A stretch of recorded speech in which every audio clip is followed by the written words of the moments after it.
Hope that music didn't get heard. Oh shit, I'm starting to hate cats. God, dog.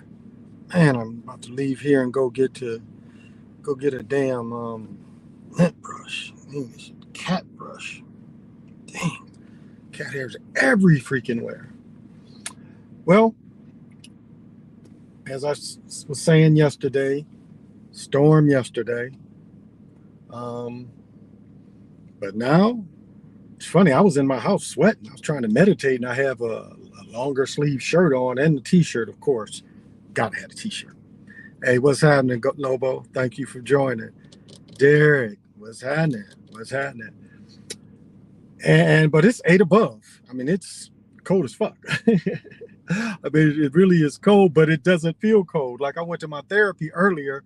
I had just this sweat outfit on, and I got the vest, the Izod little vest. I like it because it's got pockets too. But it's 8 out there, but I mean, it's not freezing. I mean, it is freezing if you got to stay out there, but just in and out of a car, it ain't bad. It ain't bad at all. Um, yeah, and bummer tonight. I got to eat everything early because I'm going on a 12-hour fast. Going to get a physical tomorrow. That's why I got female doctors. Because if there's anybody who's going to check my prostate, it's not going to be a man. So I prefer female doctors. And I've had the same doctor. Shit. I want to say my daughter's 10 going on 11. I've had 9 years. And my doctor is a captain in the reserves. But that's how you got to be. Necessary evil. What's happening? Brother Lobo, Brother Derek. Necessary evil. So I got to do that. And then I'm traveling Friday. I'm moving around Friday. So be cool. Gonna go somewhere where warm. Might be able to play pickleball. Got a little work to do, but might get some pickleball in. Look forward to that shit. So I'm gonna take my shoes down there and my paddles. And if nothing else, if I find a court, I'll make my son play with me. But I go out to the malls and walk. A lot of older people do that. Go out to the malls and get some walking in. If I go out to the Mall of America, if I walk around because there's 4 floors, and if I walk around, say, just 3 of the floors, I think that's like 4 miles. It's a great workout out there. I mean, a great, just to if you start in one store and go all the way around, and they threw me off out there because I used to park at Sears. I used to go in at Sears and run through. Well, of course, most of Sears have failed. And that was big out there. Seems like Nordstrom's left, and now Sears left. And without Nordstrom's, there's no, because Nordstrom's had a small Gucci store inside, like to get the bags and shit and the backpacks. But without Nordstrom's, I think it was Nordstrom's. I don't think it was Macy's that carried it. Because downtown it used to be, maybe that was a Macy's downtown. Maybe Macy's downtown used to carry Gucci inside. I'm not sure. We don't have a Gucci outlet. The probably closest Gucci outlet would probably be in Wisconsin, outside of Chicago. Used to be one. Because Gucci shoes have if you get the real Gucci shoes, there's a lifetime guarantee on the soles. So when we would go to Chicago, if something happened, I would send them out of that store, send them down to Miami, and they would fix them. But handmade shoes, I mean, guaranteed for life. So I don't know if anybody is this old, but we used to put taps on our shoes. And not to tap dance, but you would put them on so your heel doesn't run down. But it was, you could make the tapping sound like tap dancing. So I miss traveling. Yeah, Sears been gone from Tennessee for a minute. Let me tell you my frustration with Sears. So when I was with my ex and we had the house, I was buying a fridge, and it was like $1,100-1,200.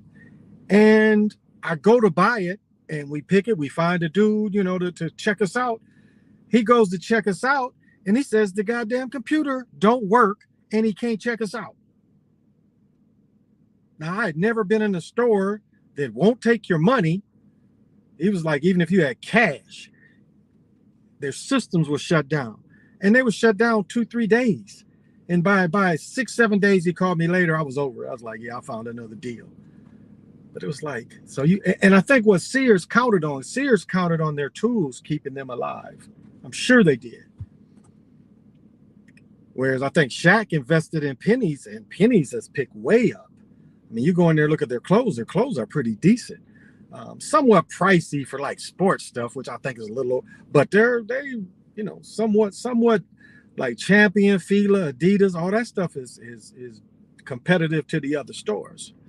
So, and so I guess it's been that's Sears. It's been maybe 3 years.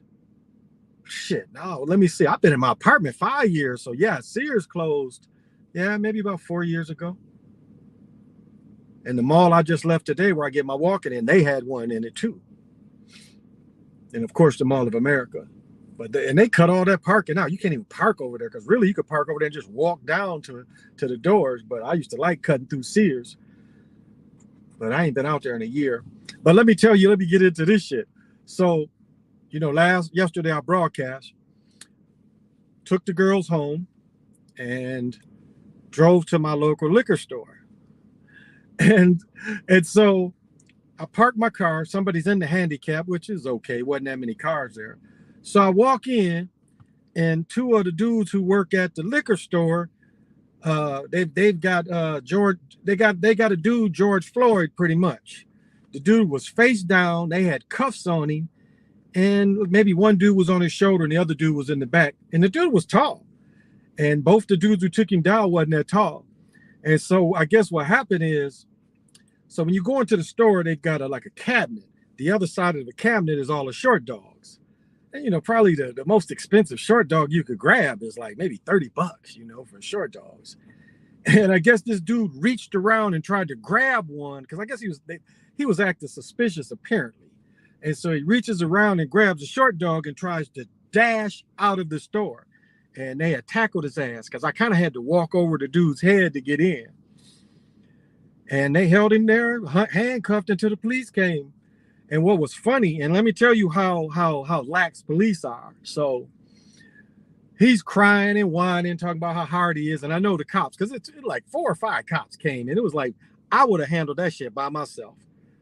All he had to do was pick the motherfucker up, transfer the cuffs, give him their cuffs back, put your cuffs on him, and take his ass up out of there. The dude was crying, oh, you're hurting me. And they thinking liability. But it was so funny. But yeah, it was just walking there. This motherfucker hemmed up. So everybody in the store, and this is what's funny. This motherfucker's in the store that's like commentate this shit, retelling the story of what happened. It was like everybody, like I went in there, I didn't even ask the motherfucker. The motherfucker started telling me what happened. It's like, okay.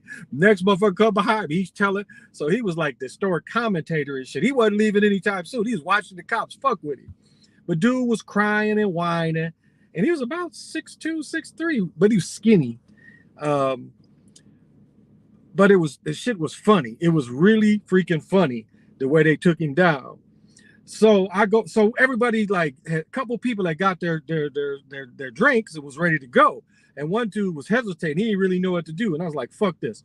So I walked by a cop. So again, it was like the doorway is like, 2 doors, open doorway for a liquor store. I mean, not tight, but not overly wide, especially with like 5, 6 people right there. So it was 2 cops. I walked by, I was with inches of their guns. Now, I wasn't trained like that.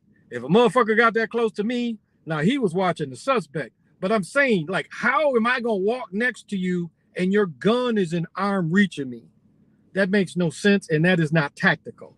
And so I kind of laughed at myself because I walked about. One dude had his back to me and his gun was right there. Because he was the first dude I walked by. His gun was right for me to grab. And so it's just tactical. That was a mistake. That was definitely a mistake. But I was like, excuse me, the dude followed me that they paid for his shit. But it was just so funny. And I mean, this is the first time seeing somebody desperate. But like, I guess he just had to have that drink, to go in there just to steal a short dog. I just don't know. I don't know. Yeah, Sears registers were janky. Yeah, definitely. So that was my adventure yesterday, and then I was calling, telling my daughter's mom, and she was just cracking up, and she started seeing if he was in jail or not. And he could have been bonded out by then because she started searching about 8:30, and this happened about 3 or 4. And what she was looking at is we had like basically a small blizzard, and it was like 30 motherfuckers got arrested. Like 10 people got arrested for drunk driving in a small blizzard. I mean, that if that ain't dumb as hell, because you know how easy it was to get stuck because under that snow has been ice, because as it melted, it refreezes. So that was my adventure yesterday. So I don't know what happened to the motherfucker, but I don't really care. And I guess today is like emotion, like positive outlook. I guess I don't say that. I guess it's a positive outlook. Hey, Dred, what's happening? Thank you for the kind words. It's like, how often are you positive? How often do you wake up and feel positive just about the day? Or do you go to bed worrying? Do you go to bed with worry? And so when you wake up, it takes away all that positivity you have. And just like the love meter, the same thing could be done to your positive meter, because you wake up, everything's okay. Your old lady farts, the children banging on your door. And so, that can all be drained as well. And so you have to find methods to it's just like with the love meter. You've got to find methods to keep them both high, because if one throws you off, I mean, that becomes unbalanced. That's a part of because I say wellness to people. That's a part of not being well, the unbalance. And so that's a thing that every day you have to work at. And then again, I mean, if you're in a family structure, the more positive you are, the more positive you can help your spouse be, the more positive you try to get your children. It's like the little engine that could. I think I can. And that's the outlet you have to give your children. Like you try, you give it your best if you try. And that's not an easy thing. You go into work, try to be positive, and you're facing bullshit. You work with some foul people. I mean, these kind of things that can all, take your positive outlook away. So this is something to consider, because it's so much like even just watching the news and shit. Like now they're trying to tell you, and I guess I'll switch slightly to get political. We know Wag the Dog is going serious. And the Democrats love this wag the dog shit, because we know that we are not affected by the Russian oil. They talking about Germany's affected. We are not affected by that. We get most of our oil from Venezuela. I mean, we do not get our oil from them. And so they're trying to tell us that our prices are going to even get higher. Right now, I paid $3.50, $3.46 maybe. So it's wag the dog for the Democrats. Wag the dog. That's all it is. It ain't gonna be World War III. So, but my point is that even watching that kind of shit can take away from your positive attitude moving forward, because the news ain't nowhere to find anything positive or anything to really build on. And actually, since Obama, and that's why I remember I was dating this girl, and I was like, I had read, I think his name is General Clark. Clark was one of Bush's generals. And I remember reading this book, and I came across some other information where I cross-referenced them a year later, because I read that General Clark book. Shoot, my boy that's 19, he was a baby. So that's how long I had read it. Bush was still, seemed like Bush 2, Bush 1 by the time I read it. Or maybe Bush 1, but anyway, I was very, I knew a lot of the policies of snatching people off the streets around the world, and later I cross-referenced it to what Obama was doing, because Obama was basically raised by them Bushes. People don't want to give it, but Obama was raised by them Bushes. Those were some of his mentors, some of the dudes that paid some of his college. But anyway, he continued snatching motherfuckers off the streets, taking them to Guantanamo Bay. I mean, it was like no difference in his policies. And I remember I was laying in bed with a girl, and I was like, telling her some of this stuff. And again, I'm sure it was over her head, but she was like, you can't tell me nothing about my black president. And that was the illusion. People thought this Jewish faith dude that was really African-American, but Jewish faith for sure. Well, I guess Jewish faith sometimes go by your father, the way they practice it, but his mother was Jewish faith. So kind of still Jewish faith. But yeah, so Barry was just as, I mean, he wasn't for the people. He was for certain people, but he wasn't for the people, especially melanated people. And here, this is a heavily Democratic state, and he swept this state easily. So did Blubber Brain Bush or Biden. You know, the old man, Jim Crow Biden. Didn't Obama start the war with Yemen, killing innocent people? Yeah, he sent troops in there. I mean, Obama was no better. Obama kept the wars going. And I was just watching him with the Frederick Douglass thing. And then I was watching a little bit of that. You know, I did the shorts on the Vietnam, or excuse me, Civil War, and Obama's talking. And it's just, man, this man wasn't what people thought. Really wasn't what was, and really you could look at him and Harris as the same kind of people. You know, you're those people when you need those people behind you. And I've said before on Facebook, all them chucks and pearls went away quickly when they saw the incompetence. And that's what we're facing now. We're facing a government of incompetence. What is it, crackteraniac, or whatever that word is mean, when you're governed by the stupid? And that's pretty much what we've seen, even with Uncle Imbeciles, which I call Trump. I call him Uncle Imbecile because that's what he is. But Obama let the imbeciles out more. You know, like you were saying in Yemen, it was one point in Syria where you had a Department of Defense fighting the CIA. So you had back CIA against the back Department of Defense. Now, where does that ever make sense? You got both sides funded by taxpayer money. And that's what the military, and that to me should be the biggest scream, is like they talk this stuff with Russia and China. Our military is almost 8 times bigger than both. Like, you compare ships, you compare planes. I mean, the amount of money we spend, no other country spends on their military. And if anything should be dramatically reduced, it's the military. I say they pull out all them forts, all them bases, and bring everything back to America and say, fuck them. But you know what? And this tells you we're under fascism. There's too many corporations to protect. There's too many corporations to protect. This is why they will always keep those forts there. They'll always keep them ships out. I mean, really, I had the power, like I turned into Dr. Manhattan, that would be the first thing I did, is brought all them motherfuckers back. Dramatically cut the military budget.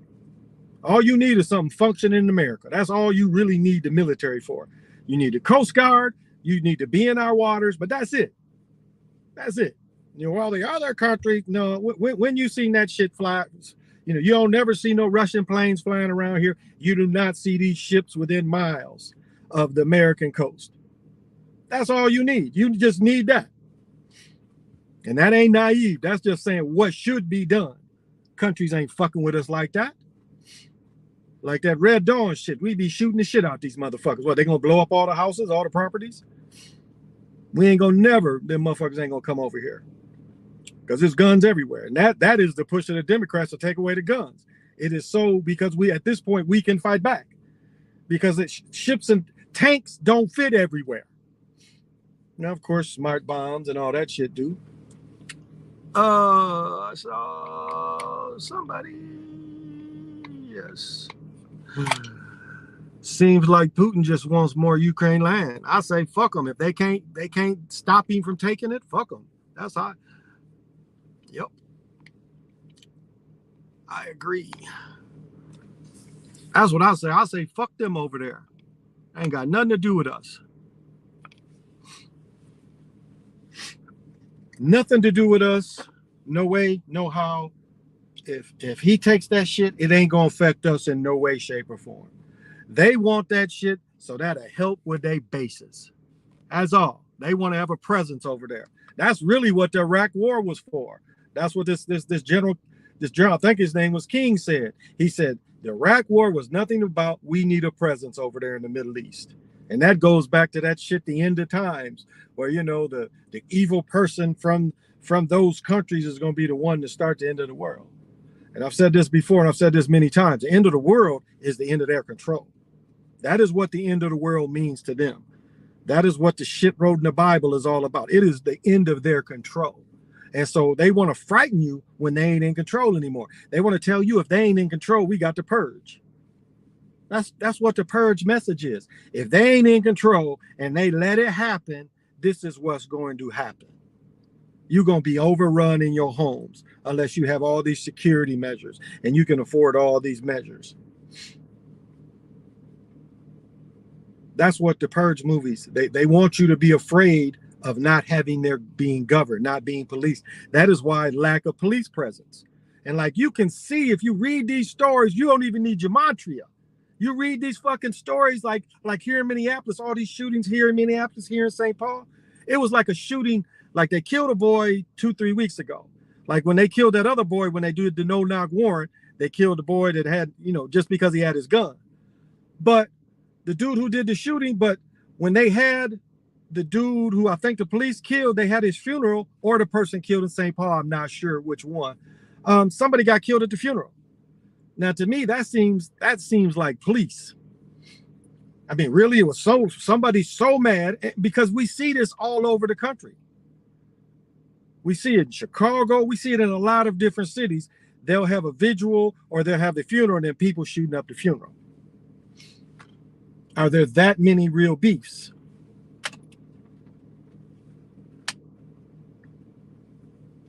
And that's what they make it seem like. They make it seem like there's that many real beefs where they shooting up.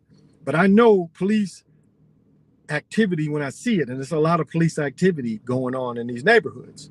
They're behind this spike in crime. As I said before, we know there was a black site in Chicago where they was snatching motherfuckers off the street in Chicago. And they swept that silently under the rug. And then if you see where they talk about Chicago got 6, 7, 8, 10 murders in one day, only the military can do like that. And as I've said before, there's not that great of timing where so many motherfuckers is mad at so many other motherfuckers that they got to kill. It's just randomly on this day, all these people get shot. Now, come on. That ain't how regular people go. And that ain't me being naive. Take all them killings in LA in the 80s. Snowfall, I don't know if it's going to even touch on that. But again, we see the CIA, FBI involved in all this mass amount of killings in LA. We see the same thing in Detroit in the 80s and early 90s.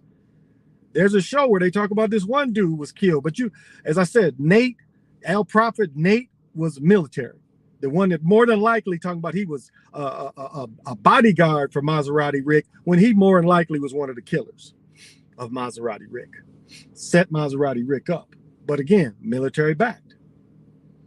And this is what we saw in the 80s and 90s. And they want to blame all this crime, just on gangs and stuff, when it is fact, this is what the military does. So we can't overlook that. Instead of the so-called black on black or melanated on melanated crime. New York City lifting the mandates. That means Kyrie get to play again. Because they said that this show you how bogus that law was. Visiting players, I'm yelling and shit. Visiting players already didn't need it. Only players that lived in New York. So they just show how ridiculous that shit is.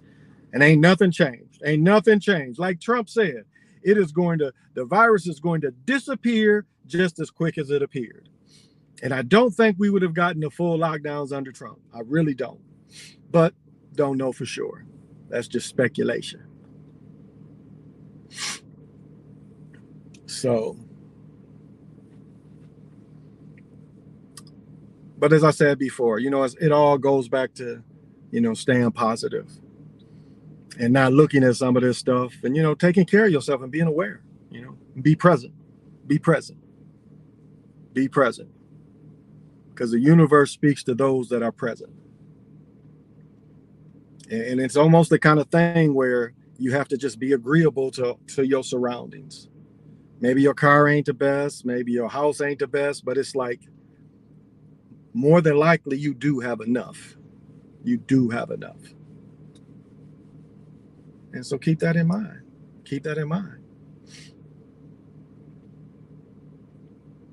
because that's the way to manifest. You have to be present to manifest. You really have to be present and hold that presence as the system of manifesting occurs. Now, I've had a couple things like I lost out. Somebody else bid a little more money I did on the 68 acres. That was kind of a heartbreak to lose that, but that was okay.